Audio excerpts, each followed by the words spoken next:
past almost close to half a century, 47 years, we've been creating properties built on the values of trust, reliability, and integrity. We've created many large scale developments, residential developments, office buildings, retail, commercial centers, townships, and master plan communities. Of all the indicators, it's the growth of the real estate industry in Cebu that shows the biggest potential. Collier sees about close to 2,000 units for turnover in 2019. That doesn't include the thousands more currently being developed, including Marco Polo Residences. But despite the rise of the condominium stock, there continues to be demand.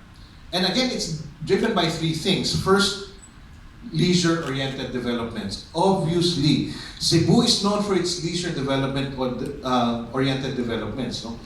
Especially like ours, especially with the shoreline. Second, foreign investors influx. Demand for luxury residential units attributed to high-ranking local and foreign executives, that continues. Another chunk of that foreign market really comes from the high-spending foreign tourists, retirees from Japan, for example.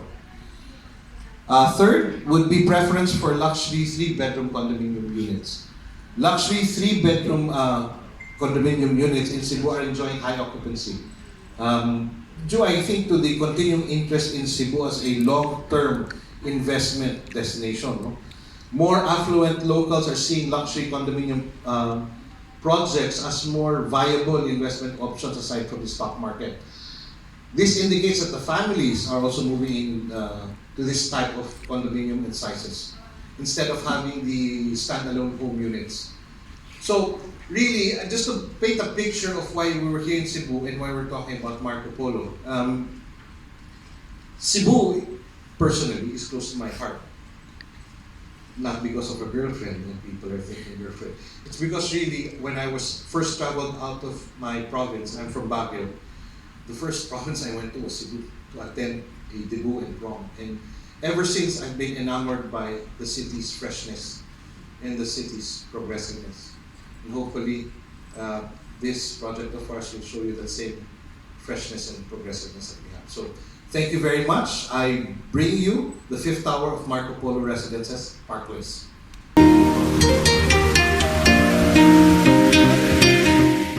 Our newest tower, which is Marco Polo Park Place, is situated right here at, between Tower 2 and Tower 4. So, all federal land project has its own style and inspiration. So for Marco Polo Park Place, it's also unique in aesthetics. It was designed by architect Bong Resio. So the design is actually inspired by two connecting pearls, creating visual fluidity throughout the spaces. These unique architectural features also allows us to strategically place every unit to a spectacular view of Cebu's city skyline and shoreline. So for the Marco Polo Residences, it is a 3-hectare development, which is the Marco Polo Park Place. The 5th tower houses the 350 units in 30 stories. The new property also offers selection of studio, 1-bedroom and 2-bedroom units with living spaces ranging from 30 square meter to 79 square meter, ensuring residences a freedom of choice and space to relax their own personal sanctuary.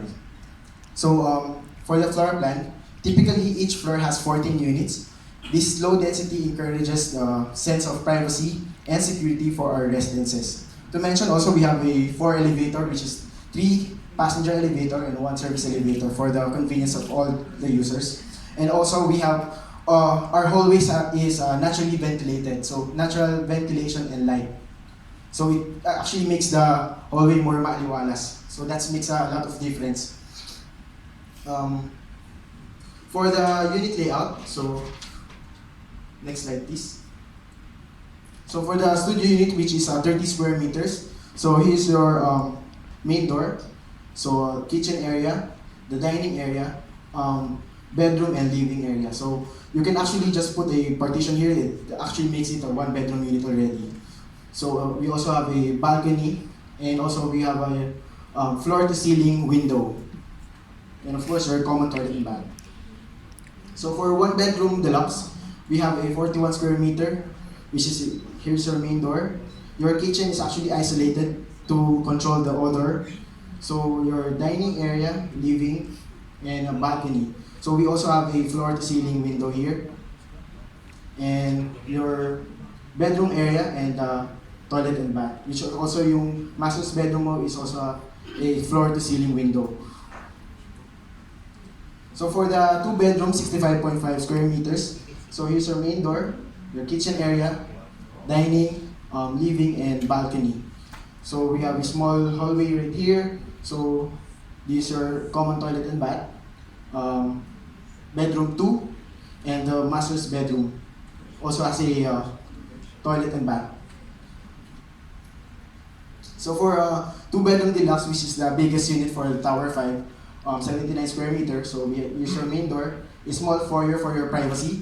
So here's your kitchen area and dining area and living. We also have this curved window here, so it has also an unobstructed view of the city skyline. So later we can see it on the actual unit sa Tower 2. So in two bedroom deluxe, we have a utility room, which is actually convertible into a maid's room.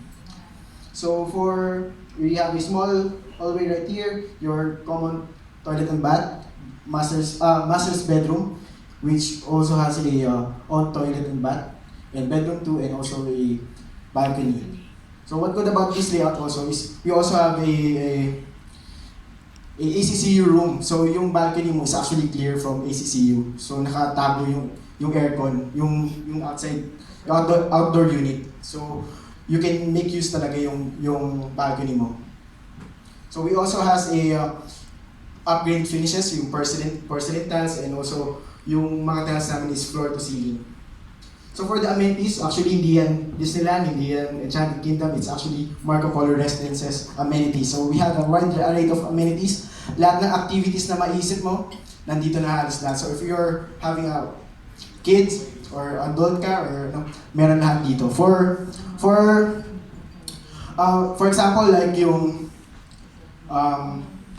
gym namin, we have 4 kinds of amenities. We have yung fitness, we have aerobic and yoga studio. We also have a boxing studio and a circuit training. So if you will combine that, it's actually parang nasa first class na gym, like yung fitness first or pulse gym. So talagang you don't need to apply na sa mga gym mo. So we have it all here.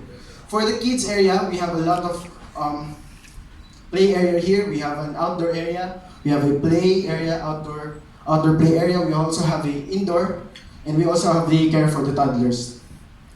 So, just to mention, we also have a lot of outdoor spaces that actually convertible if you want to invite your friends. So you can see it here in San Marco Polo Residences. So we actually designed it that way para yung mga unit owners namin will not just parang buy, hindi lang sila nakatira sa 1-bedroom unit. So they actually buy a 1-bedroom unit with these amenities. So it will be an extension of to your home. So I think one of the reasons or mga hesitation ng mga unit buyers is actually yung sudden change of lifestyle. Because if they used to have a bigger house, now, of course, if they buy a unit, a condominium unit, of course, limited yung space. So in Marco Polo Residences, you can still invite your friends here. So you have a space for them. So ayan, you can see it dun sa brochures now. So it has like 48 amenities. So for the interior design, it's a very important aspect of building Parkplace is taking inspiration from the naturally lush surrounding of Nivel Hills. The coordinated palettes, pattern, and texture of its interiors exude elegance while keeping the aesthetic grounded on the natural beauty of Cebu. So here's some of the renders. So here's our lobby, which is actually a big lobby. So later makita nyo rin to. Actually, yung area to is already built in between Tower 2 and Tower 3. So you can see the swimming pool already. So we also, for Tower 5, we also have the Sky Lounge located at the roof deck, which actually have an unobstructed view of the city and mountain view. So we also have the boxing studio. So here's the swimming pool. We also have the kiddie pool right here, the lap pool, and some leisure pool here. So we also have the art room and some outdoor spaces. is already built already.